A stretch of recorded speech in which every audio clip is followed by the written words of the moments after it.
Thanks, and hey, welcome everybody. This is a kind of an interesting topic. We have a pretty good crowd online today. This new home food delivery thing is exploding. I mean, it's just literally exploding in every direction, and there's not really a lot of rules to control it. So we'll look at some of the issues and like that. By the way, there's an email address down there, phone number. If you have questions after the webinar, just put subject, in the subject line, just put today's webinar, and, I'll be happy to try to help you out, try to get you some answers if I can. So we're talking the last mile. Let's look at the overall FISMA. Now, this home delivery issue goes way beyond FISMA, all right? But I just want to cover some of their stuff because I'm going to compare it later to integrated systems and a couple other things. The food safety inspection service, they've been doing some work. A number of other people getting on into this issue because of its potential for problems. So, under the rules, FISMA rules, we've got preventive controls, current good manufacturing rules, GAP rules, food defense. Everybody that's doing a food safety plan's got to have most of these. Intentional adulteration controls, and then the the last one that was published, were the transportation rules. That's sanitary, or the rules on the sanitary transportation of human and animal foods.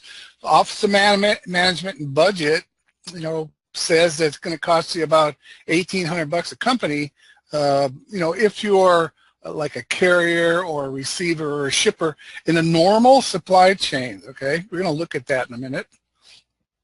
And, you all got to do this stuff: inspections, audits, training, documentation, reporting, recall sampling. You got to think about those types of things with regard to that last mile as well, okay? Right now, as you're going to see, it's kind of uncontrolled. Let's talk about prevention a minute, because that's a big direction that the feds are going in. Obviously, some of the things are focused on farm to retail, local and imported with the same requirements. You get caught in some kind of problem, you're going to start paying some big bucks, hourly fees and like that aren't going to be too pleasant for you. And the feds can stop any kind of shipments suspected of adulteration in transportation. Okay, so all they've got to do is see something dripping out of the back of a truck, or stick their head in the back at a border and they sniff in there and it stinks. They can stop you and then start all the inspection type of procedures and hold you up and all that kind of thing. Let me back up here a little bit. We got this issue going on called vicarious liability, right? The idea there is your supply chain, you hire your supply chain, all right? And so that makes you responsible for qualifying your suppliers in terms of food safety and assuring that they remain in compliance with food safety requirements. And if something goes wrong, you can't any longer point the finger and say, hey, that guy down there did it, because you hired him. It should have been that way a long time ago, if you ask me. A lot of other industries have gone in that direction before the food industry. We got some new documentation requirements.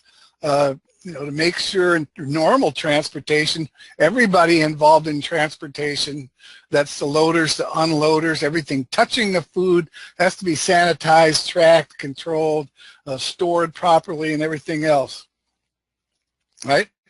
We also have, under the feds, you can take care of your documentation, a lot of it, doing electronically, getting away from the old paper systems. And we start talking about this last mile, and we start talking about things going in about 1,000 directions like that, then we got a different kind of a tracking issue if you get into it.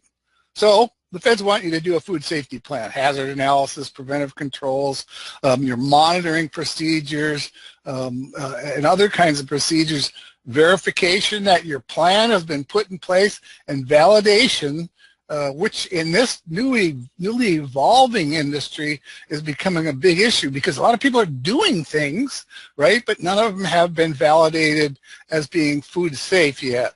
And then also there's a big issue, of course, as you know, for recall planning. And the plan, regardless of whether we're talking the last mile, And this, I'm just going through this to give you an overview. So these are the kinds of things you need to be thinking about with regard to this last mile activities, okay? And then of course the plan's got to be signed, reviewed, updated, and all that kind of stuff. What kind of things are the feds most concerned with? They're